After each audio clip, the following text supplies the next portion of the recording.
Hello students, आज हम पढ़ने वाले हैं एडवांस्ड अकाउंटिंग उच्च लेखांकन की यूनिट 5th, जिसके अंतर्गत हम पढ़ेंगे साझेदारी फर्म का विघटन।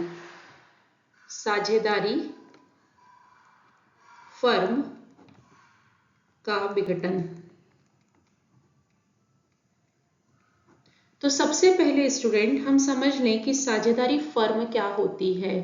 तो साझेदारी फर्म की जो परिभाषा है, भारतीय साझेदारी अधिनियम 1932 के अधीन हमें परिभाषा दी गई है कि दो या दो से अधिक व्यक्ति मिलकर किसी एक व्यवसाय को करने के लिए सहमत होते हैं और अपने लाभ और हानि को बांटने के लिए सहमत होते हैं, तो उसे साझेदारी फर्म कहा जाता है। तो ये है साझेदारी फर्म। अब हम पढ़ने वाले हैं उसका विघटन। तो विघटन यदि हम बोले तो बिजनेस, व्यवसाय बंद करना,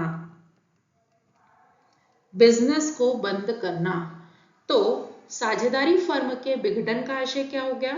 तो भारतीय साझेदारी अधिनियम 1932 के अंतर्गत साझेदारी फर्म के विघटन से आशय फर्म के व्यवसाय को बंद करना है।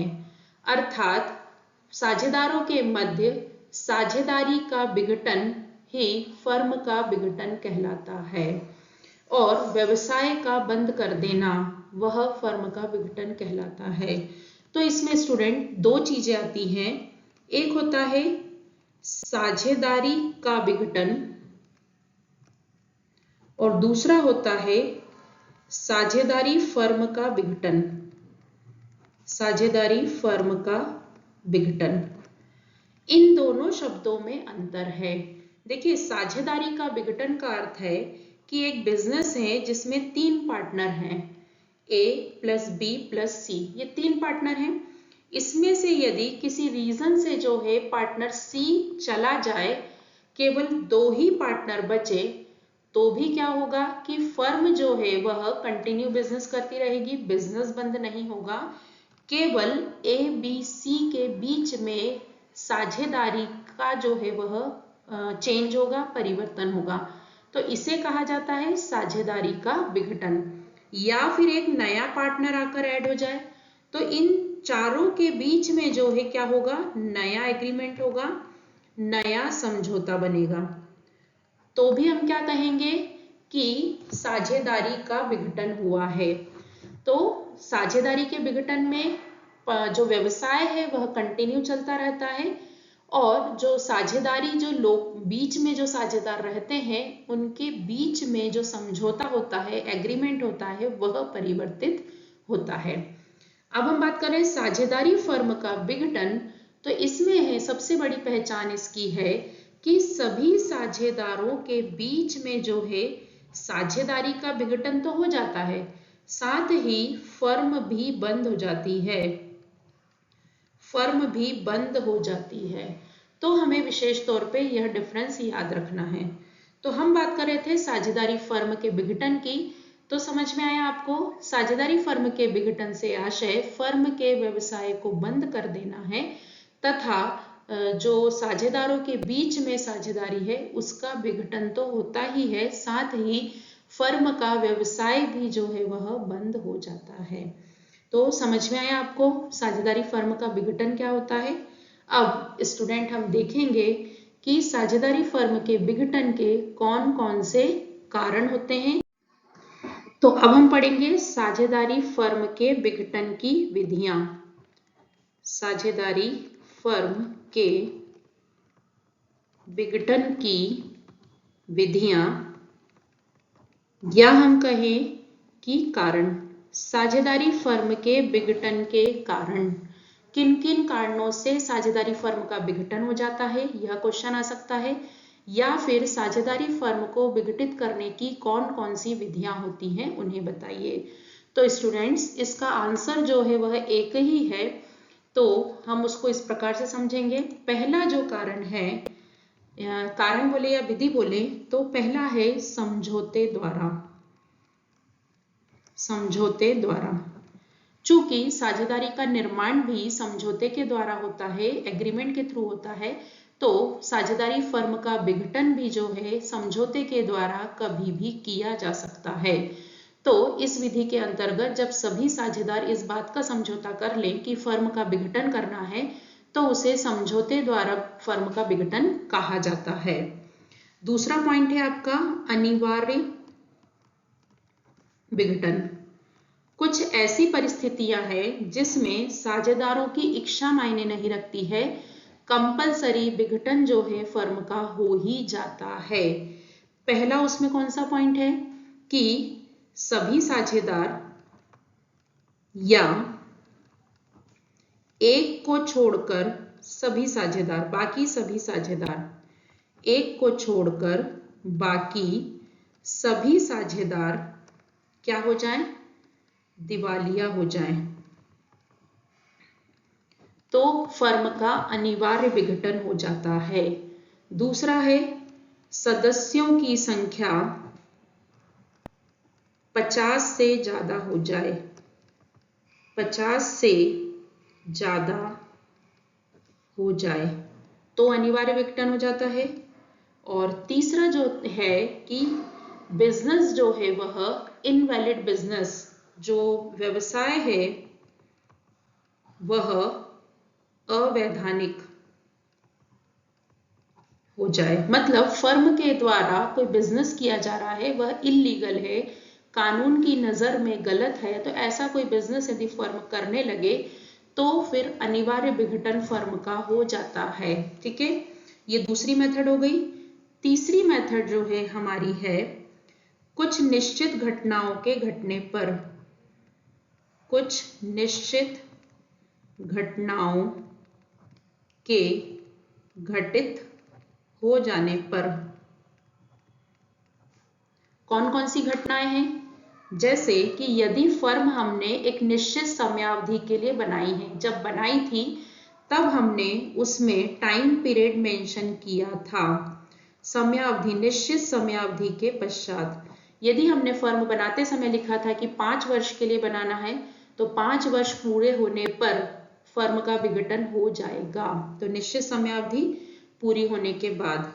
दूसरा, यदि आपने फर्म का जो निर्माण है वह किसी विशिष्ट उद्देश्य को करने के लिए किया था, विशिष्ट उद्देश्य की पूर्ति पर, यदि फर्म का निर्माण किसी एक विशेष उद्देश्य की पूर्ति के लिए किया गया था और वह उद्देश्य अब कंप्लीट हो गया है, तो विशेष उद्देश्य की पूर्ति होने पर, पूर्ण हो जाता है, तो वह फर्म जो है वह विघटित हो जाती है। फिर किसी साझेदार की मृत्यु पर, साझेदार की मृत्यु पर फर्म का विघटन हो जाता है, किसी भी साझेदार की मृत्यु हो गई है तो। और यदि जो है दिवालिया वाली कंडीशन है जो हमने देख चुके हैं ऊपर ये वाली, तो सभी साझेदार या एक को छोड़कर बाकी सभी साझेदार दिवालिया हो जाए तो फर्म विघटित हो जाती है।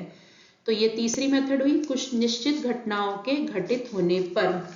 अगली जो मेथड है हमारी चौथी, वो क्या है? फोर्थ मेथड है नोटिस, आदेश पर।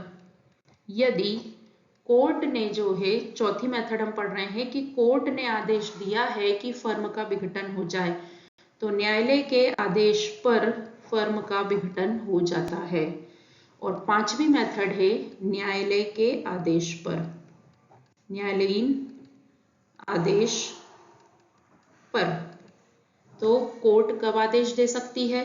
तो कोर्ट के जो है आदेश हो सकते हैं जब कोई साझेदार क्या हो जाए? दिवालिया हो जाए, अस्वस्थ मस्तिष्क का हो जाए, अस्वस्थ मस्तिष्क का हो जाए, ठीक है, या फिर जो है कोई साझेदार जो है हमेशा के लिए डिसेबल हो जाए, हमेशा के लिए अयोग्य हो जाए, वह काम न कर पाए, या फिर विदेशी शत्रु घोषित हो जाए कोई साझेदार जो है, या फिर अवैधानिक बिजनेस करने लगे,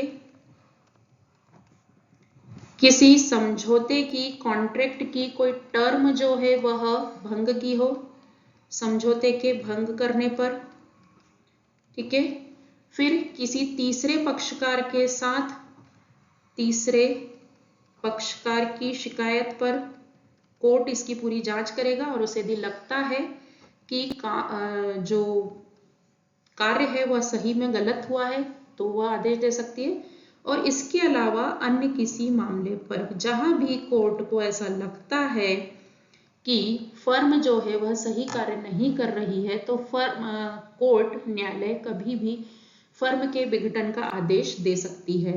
तो स्टूडेंट, ये हमारे 2 क्वेश्चन तैयार होते हैं कि फर्म के विघटन के कौन कौन से कारण हैं और फर्म के विघटन की विधियां क्या क्या होती हैं।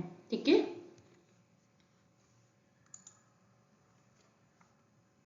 स्टूडेंट्स, अब हम देखेंगे अगला क्वेश्चन जो कि आपको आ सकता है कि साझेदारी का विघटन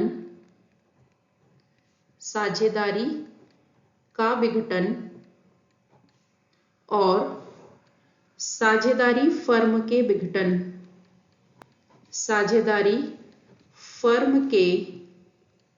विघटन में अंतर स्पष्ट कीजिए।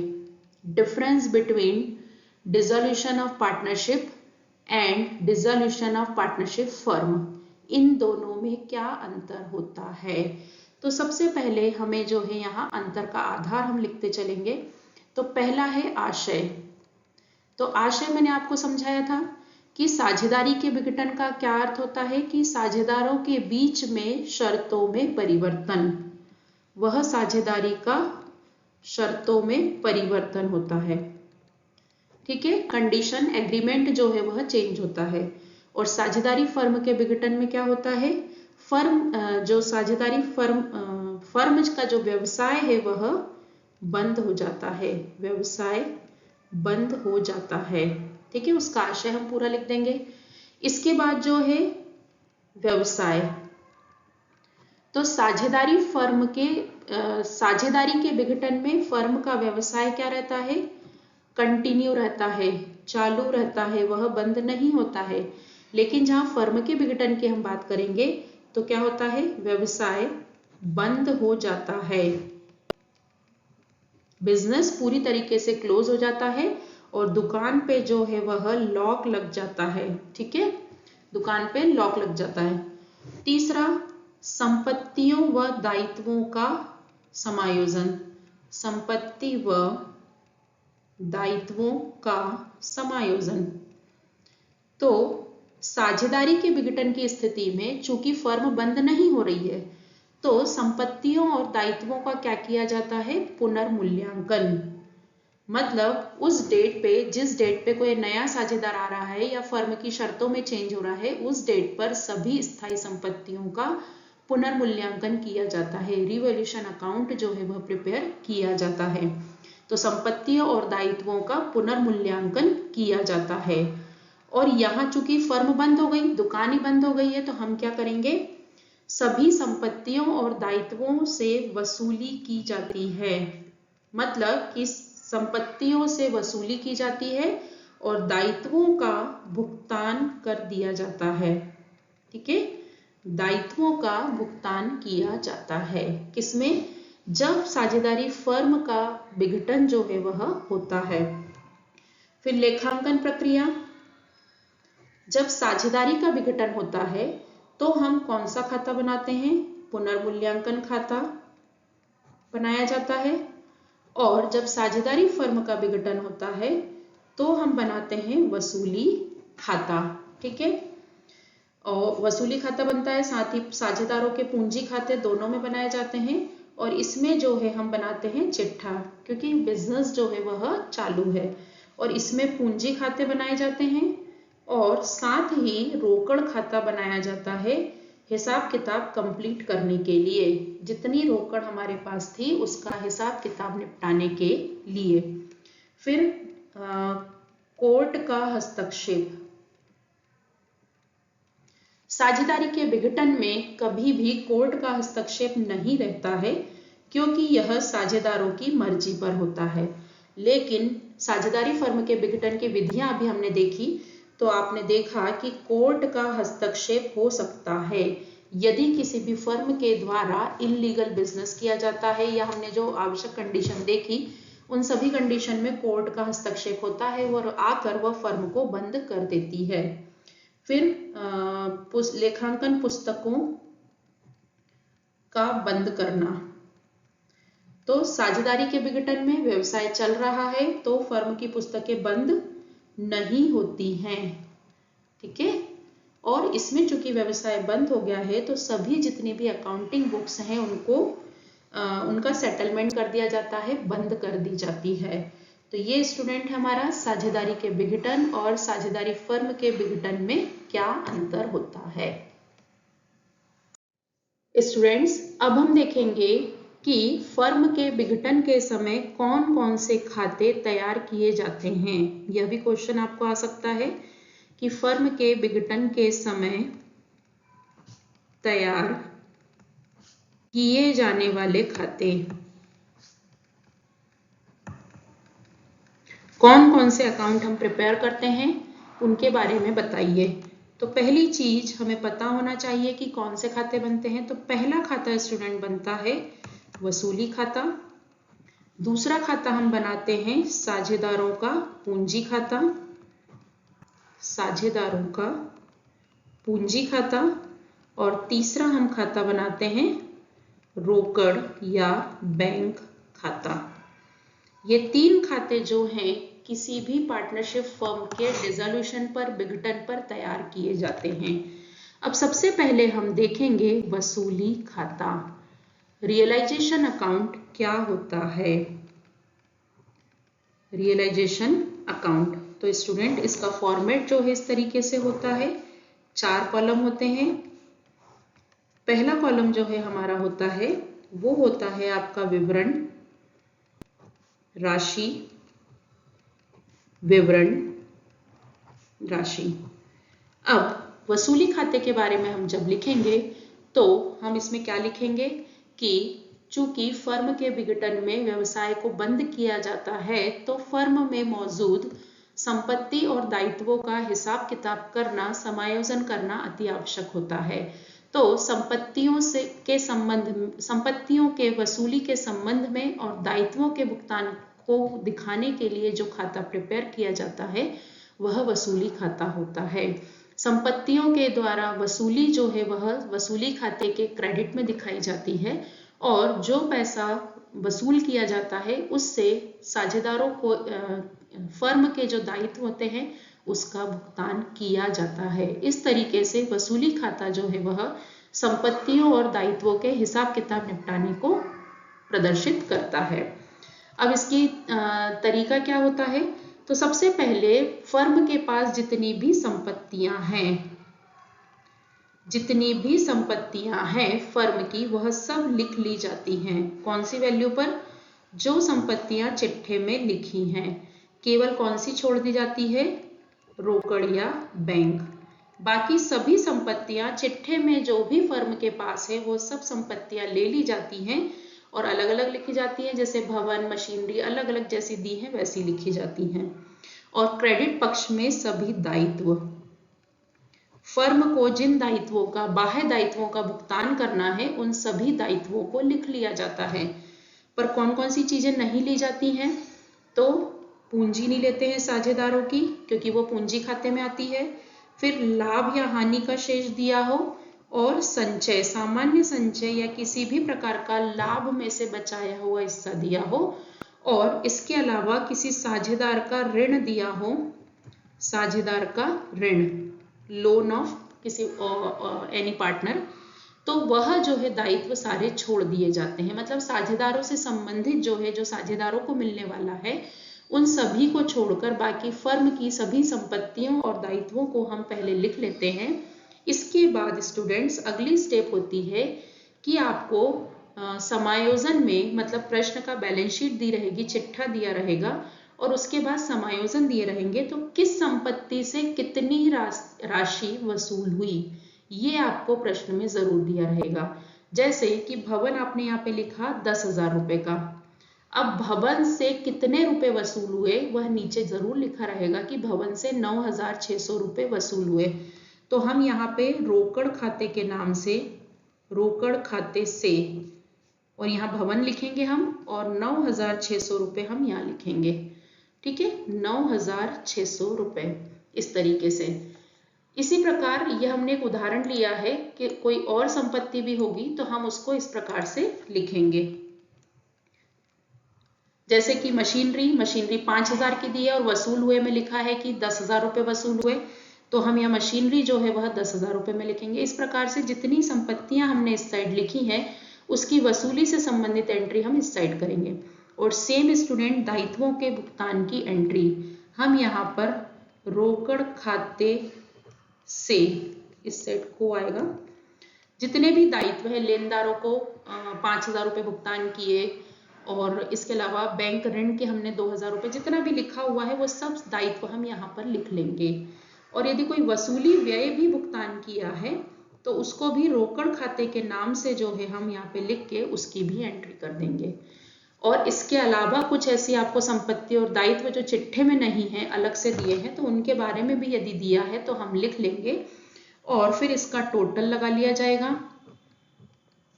दोनों साइड का टोटल बराबरी पे लगाया जाएगा। और जो हम बैलेंस निकालने का तरीका होता है अकाउंट में कि ज्यादा वाला टोटल जो है वह कम वाले में से घटाया जाता है और कम वाली साइड पे बैलेंस जो है निकाला जाता है। तो इसका जो भी बैलेंस आएगा, लाभ या हानि, यदि इस साइड आता है डेबिट में आता है तो उसे हम लाभ कहेंगे, और यदि जो है हमारा इस साइड आता है तो उसे हानि कहेंगे। और ये लाभ या हानि जो है वह साझेदारों में बांटी जाती है, जो भी उनका अनुपात दिया रहता है। जो भी अनुपात दिया रहेगा, लाभ हानि अनुपात, उसमें बांटी जाएगी। ठीक है, तो इस तरीके से वसूली खाता जो है वह बनाया जाता है। अब इसके बाद हम देखेंगे साझेदारों का पूंजी खाता। तो उसका फॉर्मेट और चीजें। साझेदारों का पूंजी खाता क्यों बनाया जाता है? तो साझेदारों के पूंजी खाते के बारे में जब आप लिखेंगे थ्योरी में, तो फर्म के विघटन के समय साझेदारों को फर्म से मिलने वाली राशि और साझेदारों से ली जाने वाली राशि को निकालने के लिए या जानने के लिए जो खाता तैयार किया जाता है उसे साझेदारों का पूंजी खाता कहा जाता है। ठीक है, मतलब इससे हमें पता लगेगा कि किस साझेदार से हमें पैसे और लेने हैं या फिर किसी साझेदार को हमें भुगतान करना है। तो इसके जो कॉलम होते हैं स्टूडेंट, वो इस प्रकार से बनते हैं। ये कॉलम रहेगा हमारा विवरण का पर्टिकुलर, और ये जितने पार्टनर होंगे, यदि 4 पार्टनर होंगे तो 4, और ये विवरण और ए, बी और सी, जितने पार्टनर होंगे उस हिसाब से बनाया जाएगा। क्रेडिट में हम साझेदारों को फर्म की तरफ से मिलने वाली राशियां लिखेंगे। कौन कौन सी राशि उनको मिलेगी? पार्टनर को फर्म बंद हो रही है तो उनकी पूंजी उनको मिलेगी, लाभ मिलेगा। ठीक है, कोई संपत्ति या दायित्व किसी साझेदार ने ली हो, संपत्ति या दायित्व, कोई भी संपत्ति जो है दायित्व के भुगतान की जिम्मेदारी जो है यदि साझेदार ने ली हो तो वो इस साइड आएगी, और संपत्ति यदि जो है ली है तो संपत्ति किसी साझेदार ने ली है तो जिस भी साझेदार ने ली है उसके खाते में राशि आ जाएगी। इसके अलावा साझेदारों ने जो पूंजी लगाई थी वो आ जाएगी, लाभ जो है उनका वो आ जाएगा, संचय हो यदि रिजर्व कोई लाभ का हिस्सा होता है वो बचा कर रखा गया हो चिट्ठे में तो वो आ जाएगा यहाँ सभी पार्टनर्स के लिए।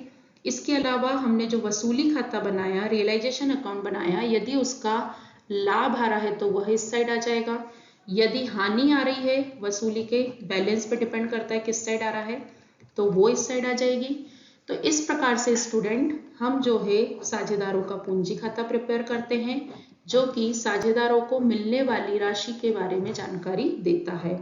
तरीका वही रहेगा बैलेंस निकालने का कि हम जो है दोनों साइड का टोटल कर लेंगे। जैसे मिस्टर ए का क्रेडिट का आपने टोटल किया तो मान लीजिए 10,000 आ रहा है और इधर का टोटल किया तो 9,600 आ रहा है, तो मतलब कि इधर का टोटल कम है डेबिट का, तो हम यहाँ पर क्या लिखेंगे?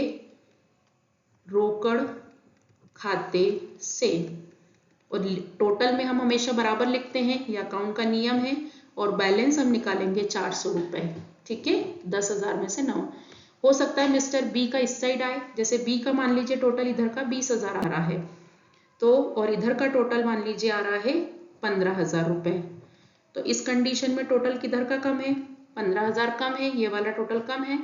तो जो है हम यहाँ पर रोकड़ खाते को कितने रुपए, 5,000 रुपए, सॉरी बी के इसमें लिखेंगे 5,000 रुपए। ऐसे सी का भी हो सकता है। तो ये होता है स्टूडेंट साझेदारों का पूंजी खाता। ठीक है, अब हम देखेंगे तीसरा अकाउंट जो रिटायरमेंट पे बनता है, सॉरी विघटन पे बनता है, वो है रोकड़ या बैंक खाता। रोकड़ या बैंक खाता। तो फर्म के विघटन पर अंत में रोकड़ की स्थिति को जानने के लिए और फर्म के पास जितनी रोकड़ आई थी उन सभी का जो है भुगतान कर जो शेष बची राशि है वह साझेदारों को बांटकर जो खाता बनाया जाता है, उस चीज को दिखाने के लिए जो खाता बनाया जाता है वह रोकड़ या बैंक खाता होता है। तो इसमें सबसे अच्छी बात है स्टूडेंट कि इसका टोटल जो है अंत में बराबर आना चाहिए। रोकड़ खाते का योग हमेशा बराबर आता है। यदि बराबर नहीं आ रहा है इसका मतलब है कि हमसे कहीं गड़बड़ हुई है। तो हमें यहाँ पे आके पता लग जाता है कि रोकड़ खाते का जो हमने जो भी एंट्री की है वह सही है या नहीं है। अब इसमें क्या क्या आता है, तो इसमें स्टूडेंट हमारे प्रश्न से लेके हमने जो 2 खाते अभी इसके पहले तैयार किए वह सब चीजें आती हैं। सबसे पहले हम बैलेंस, जो हमको चिट्ठे का बैलेंस दिया रहता है रोकड़ खाते का, चिट्ठे का शेष हम लिखते हैं। इसके बाद हमने वसूली खाता तैयार किया था, उसमें क्रेडिट में हमने संपत्तियों से वसूली लिखी थी, तो वो क्रेडिट में जो है वह डेबिट में आ जाएगी वह राशि, अपोजिट नियम जो होता है उससे। तो वसूली खाते से हम इसमें संपत्तियों से कितने वसूल होकर पैसे मिले वह हम लिख लेंगे, संपत्तियों से कितनी वसूली हुई। ठीक है, इसके बाद जो है यदि हमारे पूंजी खाते, साझेदारों के पूंजी खाते में क्रेडिट में बैलेंस आ रहा है, डेबिट में बैलेंस आ रहा, क्रेडिट का बैलेंस आ रहा है, तो वो हम मिस्टर बी का जैसे हमारा आ रहा था 5,000 रुपए, तो वो हम इस साइड लिख लेंगे। ऐसे हमने कहाँ कहाँ भुगतान किया, तो दायित्वों का भुगतान जो है वह आ जाएगा, किस नाम से आएगा, वसूली खाते को। ठीक है, वो सारी राशि आ जाएगी। फिर ऐसे ही किसी साझेदार का जैसे ए का बैलेंस हमारा इस साइड आ रहा था 400 रुपए, वो हम इस साइड लिख लेंगे।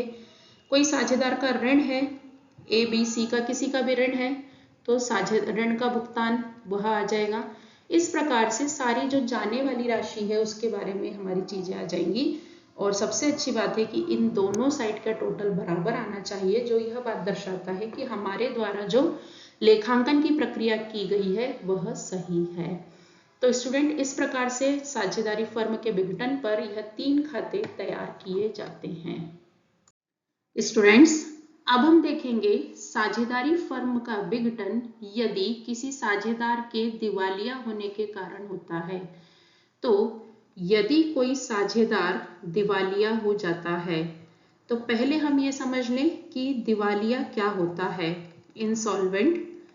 तो स्टूडेंट इंसॉल्वेंट मीन्स होता है किसी भी साझेदार की स्थिति ऐसी हो जाए कि जब उसके दायित्व संपत्तियों से अधिक हो जाए, वह अपनी व्यक्तिगत संपत्तियों से भी अपने दायित्वों को पूरा करने में असमर्थ हो और वह इस बात की एप्लीकेशन, आवेदन जो है कोर्ट से अप्रूव करा ले कि वह इस स्थिति में नहीं है कि वह अपने दायित्वों को पूरा कर सके, तो ऐसे व्यक्ति को दिवालिया घोषित कर दिया जाता है। और हम यह जानते हैं कि यदि कोई भी साझेदार दिवालिया हो जाता है तो फर्म जो है वह विघटित हो जाती है, विघटन हो जाता है, फर्म का व्यवसाय बंद करना पड़ता है। तो यदि कोई साझेदार दिवालिया हो जाता है तो उस स्थिति में जो फर्म का विघटन है उसका समायोजन करने के लिए, जो भी उनका हिसाब किताब रहता है उसका समायोजन करने के लिए गार्नर बनाम मरे, गार्नर बनाम मरे का नियम जो है वह लागू होता है। तो हम समझेंगे कि ये गार्नर वर्सेस मरे जो रूल है वह क्या होता है। तो स्टूडेंट 1900 में एक केस जो है कोर्ट में गया था और 1903 में इस कोर्ट में यह जो केस गया था इसके निर्णय के बाद जो है दिवालिया की स्थिति में किसी भी फर्म के विघटन के समय गार्नर बनाम मरे के नियम के आधार पर जो फर्म के हिसाब किताब है उनका समायोजन किया जाता है। तो हम समझेंगे, आपको क्वेश्चन आ सकता है कि गार्नर वर्सेस मरे का नियम जो है उसे आप समझाइए। तो वह केस क्या था, पहले हम उसको समझ लें। तो 3 साझेदार थे एक फर्म में। कौन कौन थे? 3 साझेदार थे, गार्नर, मरे और विल्किंस। ये 3 साझेदार जो थे, इसमें यह हुआ कि विल्किंस जो है वह दिवालिया हो गया। अब दिवालिया होने की स्थिति में जो फर्म की हानि थी, और चूंकि ये दिवालिया हो गया था विल्किंस, तो इसके हिस्से की जो पूंजी की हानि थी उसके संबंध में निर्णय क्या हुआ। तो जिस समय यह दिवालिया हुआ था उस समय फर्म का चिट्ठा क्या कह रहा था वो हम देख लें। यहां जो है हमें पूंजी दी गई थी गार्नर और मरे की। तो गार्नर की पूंजी थी 2500 और मरे की पूंजी थी 314।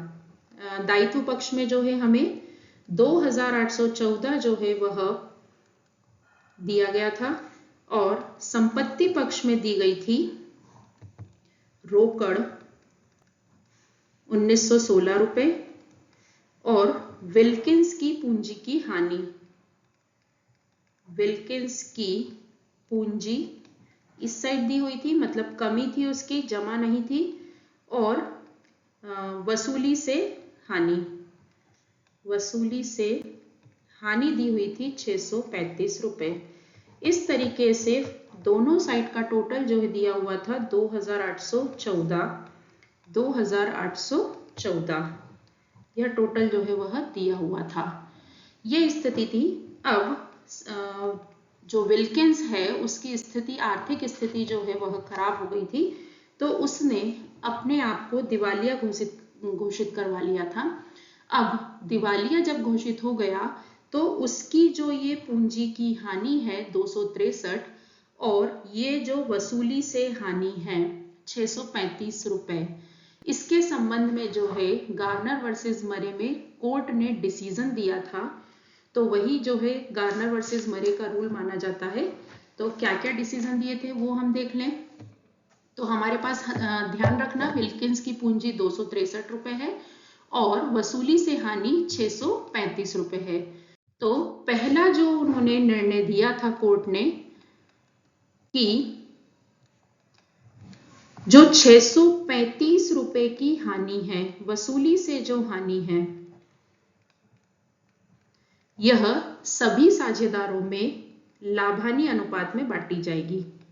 सभी साझेदारों में लाभ हानि अनुपात में बांटी जाएगी। भले ही विल्किंस जो है दिवालिया हो गया है, लेकिन वसूली से हानि जो है वह लाभानी अनुपात में बांटी जाएगी। और दूसरी जो विल्किंस की पूंजी की हानि थी 263 रुपए, ये 263 जो है वह सक्षम साझेदार जो हैं, मतलब कि गार्नर और मरे जो सक्षम साझेदार हैं, उस स्थिति में वे इस पूंजी की हानि को अपने पूंजी अनुपात में फर्म में नगद लाकर देंगे। तो नियम क्या बनाया कि पूंजी की हानि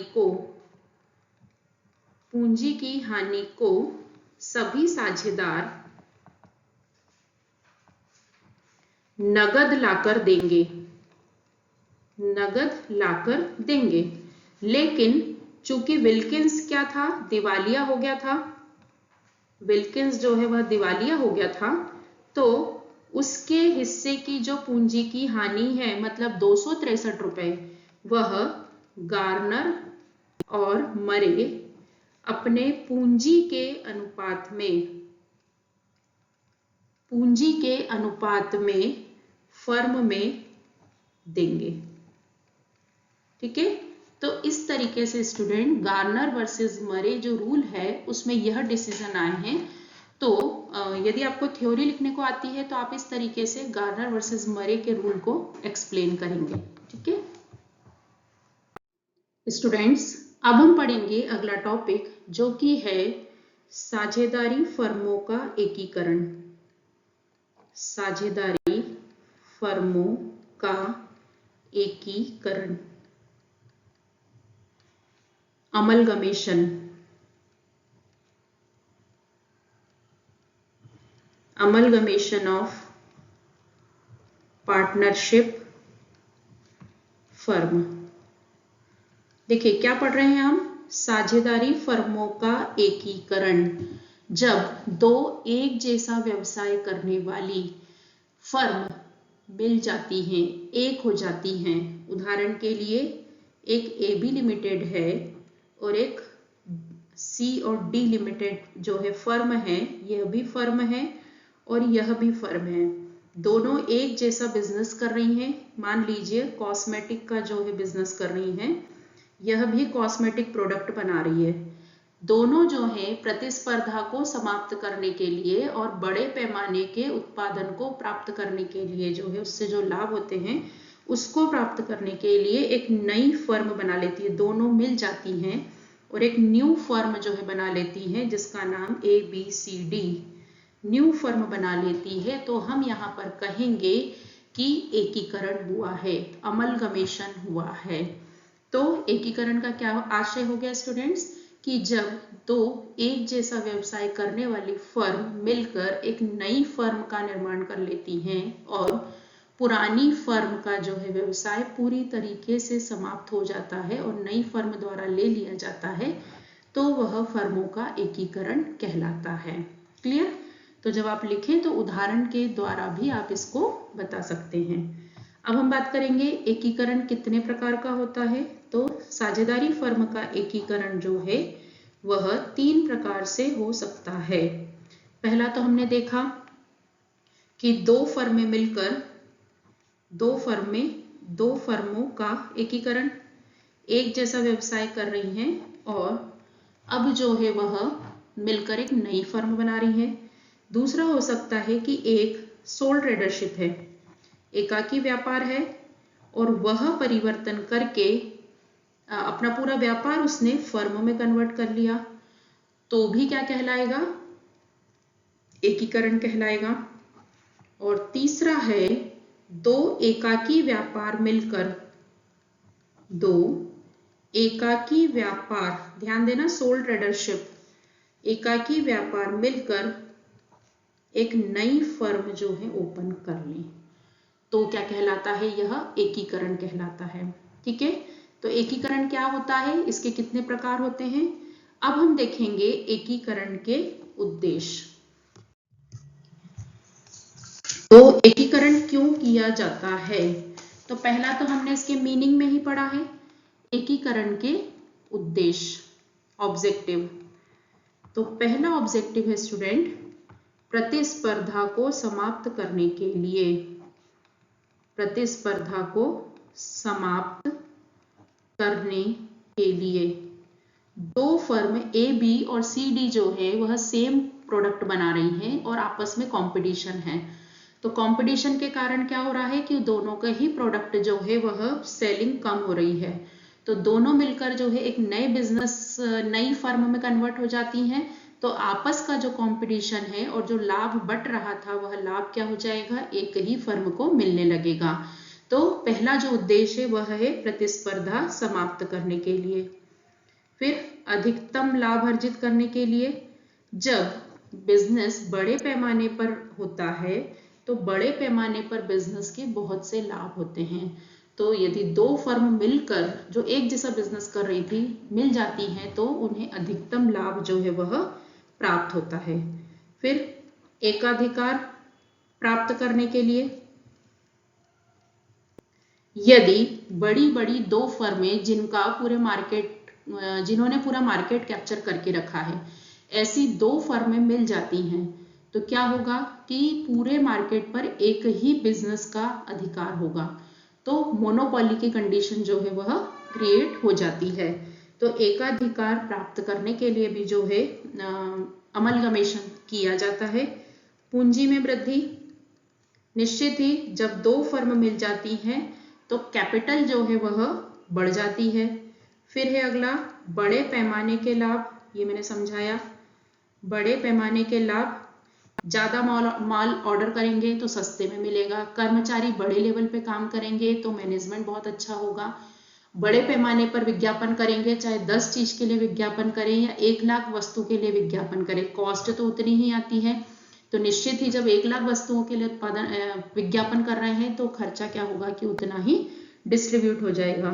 और चूंकि बड़े पैमाने पर कार्य होता है तो व्यवसायियों की कार्यकुशलता में भी वृद्धि होती है, कार्यकुशलता में वृद्धि हेतु। तो इस प्रकार से स्टूडेंट एकीकरण से हमें यह फायदे, उद्देश्य या लाभ, ये जो है हमें लाभ होते हैं। ठीक है, अब हम बात करेंगे एकीकरण के समय किए जाने वाले लेखे, है ना। मेन टॉपिक है हमारा कि एकीकरण के समय किस प्रकार के लेखे रखे जाते हैं। तो चूंकि यहां पर 2 कंडीशन हो रही है।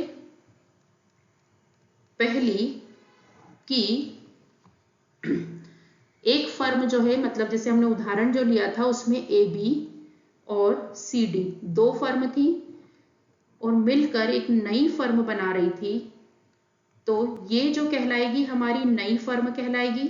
तो चूंकि ये नई फर्म है तो इसकी पुस्तकों में भी लेखे होंगे, और A और B चूंकि अपना पूरा बिजनेस बंद कर रही हैं, A और B पूरी तरीके से अस्तित्व से हट जाएंगी, तो इनके व्यवसाय को क्लोज करने के लिए भी हमें एंट्री करनी होगी। ठीक है, तो पहले हम देखेंगे कि पुरानी फर्म किन किन बातों की अकाउंटिंग करेगी। पुरानी फर्म कौन सी है? AB और CD, ये 2 जो है हमारी पुरानी फर्म है। तो वो किन किन चीजों का लेखा करेगी? तो जिस दिन पर एकीकरण हो रहा है उस दिन पर वह पुनर्मूल्यांकन करेगी। किसका? संपत्तियों और दायित्वों का।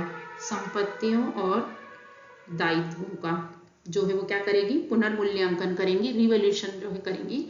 तो पहली जो एंट्री करेगी वह यदि संपत्तियों का मूल्य बढ़ रहा है तो वह जो है पुनर्मूल्यांकन खाते में लिखेंगी, और यदि दायित्वों का मूल्य बढ़ रहा है या घट रहा है तो सभी चीजें जो है, जैसे कि भवन जो है पहले 2 लाख रुपए का था, जब फर्म का एकीकरण हो रहा है तब 2,10,000 रुपए हो गया। तो 10,000 रुपए से जो है भवन बढ़ रहा है, तो इस भवन की 10,000 रुपए से हम पुनर्मूल्यांकन खाते में एंट्री करेंगे। तो चूंकि भवन बढ़ रहा है तो एंट्री क्या होगी स्टूडेंट? भवन खाता विकलित पुनर्मूल्यांकन खाते से। ठीक है, और यदि भवन का मूल्य पुनर्मूल्यांकन से कम हो रहा है तो इसी की अपोजिट एंट्री हो जाएगी, पुनर्मूल्यांकन खाता डेबिट भवन खाते से। तो सेम ऐसे ही जो है आपकी दायित्वों में भी होती है। तो पहली जो स्थिति होती है संपत्तियों और दायित्वों के पुनर्मूल्यांकन के लिए। दूसरी होती है ख्याति से संबंधित। यदि नई फर्म में ख्याति खाता पुनः खोला जाता है तो पुरानी फर्म में यदि कोई ख्याति खाता गुडविल अकाउंट खुला हुआ है तो उसको जो है वह बंद करके नया अकाउंट खोला जाता है। तो ख्याति से संबंधित जो है वह एंट्री की जाती है। इसके बाद जो है यदि पुरानी फर्म में, मतलब AB और CD जो हमारी पुरानी फर्म है, इसमें यदि कोई लाभ संचय जो चिट्ठे में लिखे गए हैं वो यदि रखे हुए हैं तो उसे जो है क्या किया जाता है? साझेदारों में बांट दिया जाता है। साझेदारों में बांट दिया जाता है। ठीक है, किस अनुपात में? लाभ हानि अनुपात में। तो इससे संबंधित लेखा किया जाता है। जैसे क्या एंट्री की जाएगी? लाभ हानि खाता डेबिट, लाभ हानि खाता विकलित या डेबिट, और किससे? जो भी साझेदार होंगे, मान लीजिए A के पूंजी खाते से और B के पूंजी खाते से। ठीक है, इस तरीके से एंट्री जो है वह की जाएगी। चौथी एंट्री होगी, चूंकि जो फर्म है यहाँ पर बंद हो रही है, हम पुरानी फर्म की बात कर रहे हैं, तो फर्म जो है बंद हो रही है तो अपने संपत्ति और दायित्व जो है वह नई फर्म को देगी, है ना। तो संपत्तियों को नई फर्म में देने पर, नई फर्म को देने पर नई फर्म को अपनी संपत्तियां देगी तो जो भी न्यू फर्म है, नई फर्म का खाता डेबिट का खाता विकलित या डेबिट, और जो भी संपत्ति उसने दी है सब नाम से अलग अलग आ जाएगी, जैसे भवन खाते से, और जितनी भी संपत्तियां हैं वो सब यहाँ पे अलग अलग लिख देंगे। ठीक है, फिर अगली कंडीशन हो सकती है हमारी कि दायित्वों को देगी, तो दायित्वों के लिए अपोजिट कंडीशन हो जाएगी, दायित्वों को नई फर्म में देने पर। तो दायित्व जो है चूंकि समाकलित होते हैं, क्रेडिट होते हैं, तो उसको नई फर्म को देंगे तो वो डेबिट हो जाएंगे, जैसे लेनदार डेबिट, दे बिल डेबिट। इस प्रकार से जो भी दायित्व होंगे उसको हम नई फर्म को ट्रांसफर कर देंगे। ठीक है, तो इस प्रकार से पुरानी फर्म अपनी संपत्तियों और दायित्वों को देने के लिए एंट्री करती है। अब जरूरी नहीं है कि सभी जो संपत्ति और दायित्व जो है वह नई फर्म ले ले, तो उस कंडीशन में जो है, जो जितनी भी संपत्तियां हैं, यदि कोई मार्केट में बेचने लायक है तो उनका विक्रय कर दिया जाता है। तो जो संपत्ति नई फर्म ने नहीं ली है उसे क्या कर दिया जाता है, विक्रय कर दिया जाता है। ठीक है, और कुछ संपत्तियां ऐसी होती तो एंट्री क्या हो जाएगी, बेच दी है आपने संपत्ति तो रोकड़ खाता डेबिट और संपत्ति खाते से। ठीक है, ऐसी एंट्री होगी। फिर कभी कभी संपत्ति जो है साझेदार के द्वारा भी ले ली जाती है, तो यदि कोई संपत्ति किसी साझेदार ने ले ली, क्योंकि फर्म को तो संपत्तियां खत्म करनी है, तो कोई संपत्ति साझेदार ने ले ली, तो उस कंडीशन में हम वो संपत्ति साझेदार के पूंजी खाते में ट्रांसफर कर देंगे। तो क्या एंट्री करेंगे, जैसे ए ने ले ली है, कोई भवन ले लिया है, तो ए का पूंजी खाता विकलित किससे, संपत्ति खाते से। ठीक है, उसके संपत्ति पूंजी खाते में ट्रांसफर कर देंगे। तो जैसे संपत्तियों की 3 कंडीशन हुई है, वैसे ही दायित्वों की हो सकती है कि यदि दायित्व का भुगतान जो है पुरानी फर्म ने अपने हिसाब से कर दिया है, तो दायित्व का भुगतान करने पर तो क्या होगा, रोकड़ जारी है तो लेनदार खाता डेबिट किससे, रोकड़ खाते से। ठीक है, ऐसी एंट्री हो जाएगी। और हो सकता है कि कोई दायित्व साझेदार ने ले लिया हो, तो दायित्व साझेदार ने ले लिया हो, तो हम वो दायित्व जो है वह साझेदार के पूंजी खाते में ट्रांसफर कर देंगे। तो ये जो है पुरानी फर्म में, इसके अलावा जो है जो पुनर्मूल्यांकन खाता बनाएंगे उसका जो शेष है वह साझेदारों के पूंजी खाते में बांटा जाता है। तो पुनर्मूल्यांकन खाते का शेष यह जो है साझेदारों के पूंजी खाते में वितरित किया जाता है। तो इस प्रकार से स्टूडेंट, जो पुरानी फर्म होती है जिसका बिजनेस हमें बंद करना है, उसके अकाउंट में हम इस प्रकार से जनरल एंट्री और लेजर अकाउंट जो है वह प्रिपेयर करते हैं। अब जो नई फर्म है, जो हमारे एग्जाम्पल में ABCD फर्म हमने नई फर्म बनाई है, वह भी अपनी पुस्तक में एंट्री करती है। तो वह किस प्रकार से एंट्री करेगी, तो नई फर्म की पुस्तक में खाते, तो वह जो फर्म है वह एंट्री करेगी, पहली एंट्री करेगी उसने जितनी भी संपत्ति और दायित्व लिए हैं उसके संबंध में। तो संपत्ति खाता डेबिट, तो यहां ध्यान रखना है हमें कि जितनी भी संपत्तियां ली हैं वह सब अलग अलग नाम से आएंगी। ठीक है ना, जैसे भवन खाता डेबिट, मशीनरी खाता डेबिट, फर्नीचर खाता डेबिट, देनदार खाता डेबिट, रोकड़ खाता डेबिट, सब जो है अलग आएंगी। इधर दायित्व खाते से जितने भी दायित्व लिए हैं वह सब जो है वह अलग अलग नाम से आएंगे।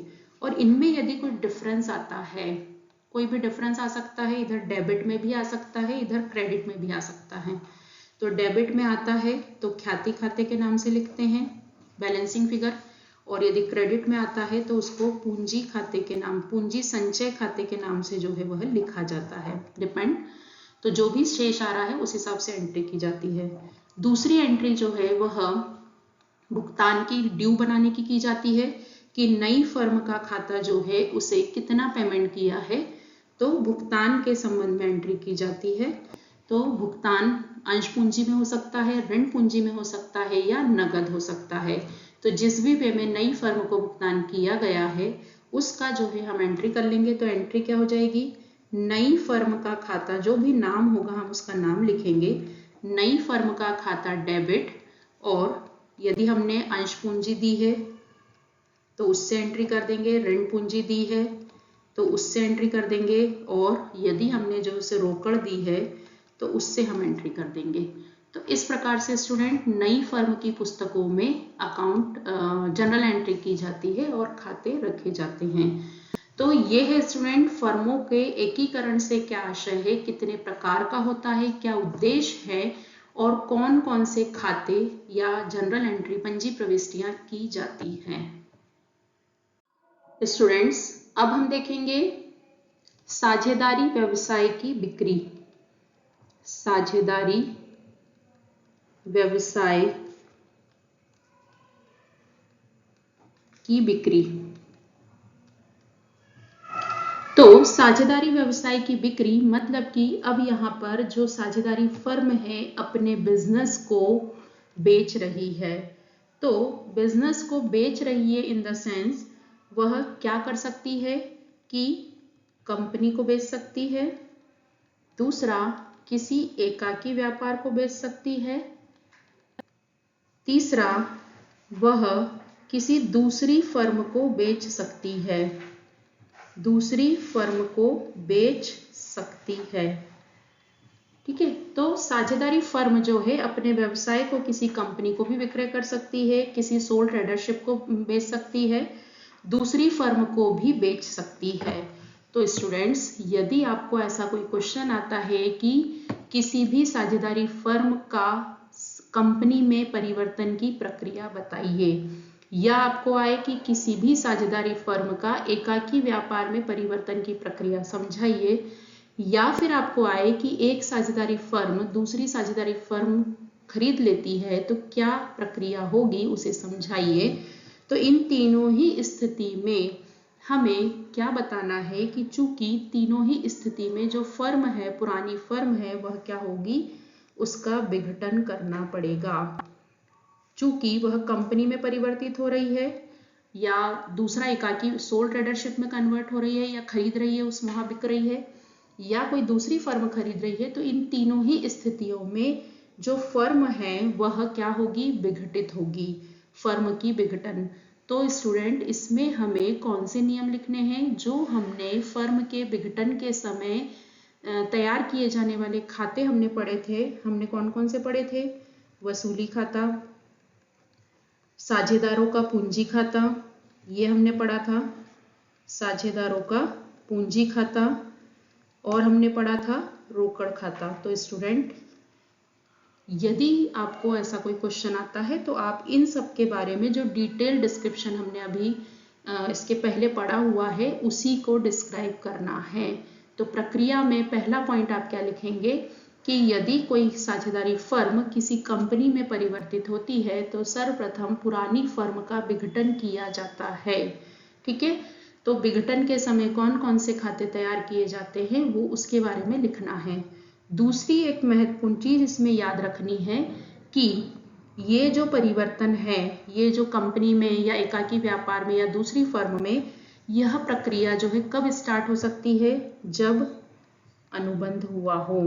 ठीक है, फर्म में जितने भी चेंजेस होते हैं, जो भी परिवर्तन होते हैं, जो भी निर्णय लिए जाते हैं, वह तभी लागू होते हैं जब आपस में एग्रीमेंट हुआ हो, समझौता हुआ हो। दूसरा जो प्रक्रिया रहती है उसमें जो पुरानी फर्म के साझेदार हैं वह नई कंपनी के सदस्य बन जाते हैं, अंशधारी बन जाते हैं। तो पुराने साझेदार किस में कन्वर्ट हो जाते हैं, पुराने साझेदार जो है नई कंपनी के अंशधारी बन जाते हैं। ठीक है, अंशधारी बन जाते हैं। तीसरी स्थिति जो होती है कि जब फर्म जो है कंपनी में कन्वर्ट होती है या किसी कंपनी के द्वारा खरीद ली जाती है तो क्रय मूल्य का भुगतान किया जाता है। क्रय मूल्य का भुगतान किया जाता है। ठीक है, बिना मतलब फ्री में जो है कन्वर्जन नहीं होता है। क्रय मूल्य जो है वह अकाउंटिंग के नजरिए से निकाला जाता है। और चौथा जो है क्रय मूल्य का जो बंटवारा है, जो मिलेगा, पुरानी फर्म जो बंद हो रही है उसका जो बंटवारा है वह साझेदारों में एग्रीमेंट हुआ है तो उस अनुपात में किया जाएगा। यदि समझौता नहीं हुआ है तो उस कंडीशन में पूंजी के अनुपात में किया जाता है। ठीक है, पूंजी के अनुपात में किया जाता है। तो ये प्रक्रिया हमें ध्यान रखनी है। अब क्रय मूल्य का, यदि हमें प्रश्न में क्रय मूल्य नहीं दिया है, परचेज प्राइस नहीं दिया हुआ है, तो क्रय मूल्य की विधियां जो हैं वो कौन कौन सी हो सकती हैं? क्रय मूल्य की विधियां, तो पहली विधि है एकमुश्त शोधन विधि, जिसमें क्रय मूल्य हमें निकालना नहीं पड़ता है। प्रश्न में क्लियरली दिया रहता है कि किसी कंपनी ने 4 लाख रुपए में फर्म को खरीद लिया। यदि ऐसा दिया है तो क्लियरली हमें क्रय मूल्य दिया हुआ है। दूसरा होता है शुद्ध भुगतान विधि। इसके अंतर्गत वह क्रय मूल्य का जो है राशि न देकर इस तरीके से कहा जाता है कि 4 लाख रुपए अंश पूंजी के रूप में, 2 लाख रुपए ऋण पूंजी के रूप में और 50,000 रुपए नगद भुगतान किए गए। तो इस तरीके से हम जो है क्रय मूल्य निकाल सकते हैं कि 4 लाख रुपए अंश पूंजी, 2 लाख रुपए ऋण पूंजी और 50,000 रुपए नगद, मतलब क्रय मूल्य कितना हुआ? 6,50,000 रुपए जो है वह क्रय मूल्य हो गया। और तीसरी विधि होती है शुद्ध संपत्ति विधि। शुद्ध संपत्ति विधि, नेट एसेट्स वैल्यू। जब हमको ये भी नहीं दिया है, ये वाली मेथड भी नहीं दी है, तब हमें जो है यह मेथड यूज करनी होती है, जिसमें हम समस्त संपत्तियां ले लेते हैं। समस्त संपत्तियां, और कौन से मूल्य पे? नए मूल्य पे, पुनर्मूल्यांकित मूल्य पर ले लेते हैं सारी संपत्तियां। और इसमें से हम घटा देते हैं बाह्य दायित्व, एक्सटर्नल लाइबिलिटीज, जो कंपनी के बाहर के लोगों को चुकानी है, वो घटा के जो वैल्यू आती है, यह जो है हमारा कहलाता है क्रय मूल्य। ठीक है, ये हमारा कहलाता है क्रय मूल्य। तो ये है आपकी बिक्री के समय या परिवर्तन, जब कंपनी में परिवर्तन होता है या एकाकी व्यापार खरीद लेती है, तब क्रय मूल्य कैसे निकाला जाता है। और इसके बाद आप इसमें एक्सप्लेन करेंगे कि कौन कौन से लेखे रखे जाते हैं। तो लेखे रखने में मैंने बताया कि पुरानी फर्म जो है, जो अपना बिजनेस बेच रही है, उसमें आप विघटन के समय जो हमने खाते पढ़े हैं, अभी मैंने बताया वसूली खाता, रोकड़ खाता, पूंजी खाता, जैसे हमने पूरी प्रोसेस वहां पढ़ी है उसे एक्सप्लेन करेंगे। और जो नई कंपनी है या एकाकी व्यापार ने खरीदा है, तो इसमें आपको कौन सी एंट्रीज करनी है, जो जस्ट अभी इसके पहले हमने एकीकरण के समय नई फर्म की पुस्तकों में कौन कौन सी एंट्री की जाती है, वो जो पंजी प्रविष्टि हमने पढ़ी है संपत्तियों और दायित्वों को लेने की और क्रय मूल्य के भुगतान की, वो एंट्री जो है नई फर्म की पुस्तकों में या नई कंपनी की पुस्तक में की जाती है। तो इस तरीके से आपको पूरी प्रक्रिया को जो है, यदि फर्म के व्यवसाय की बिक्री के बारे में आता है, तो आप इस तरीके से इसको एक्सप्लेन करेंगे।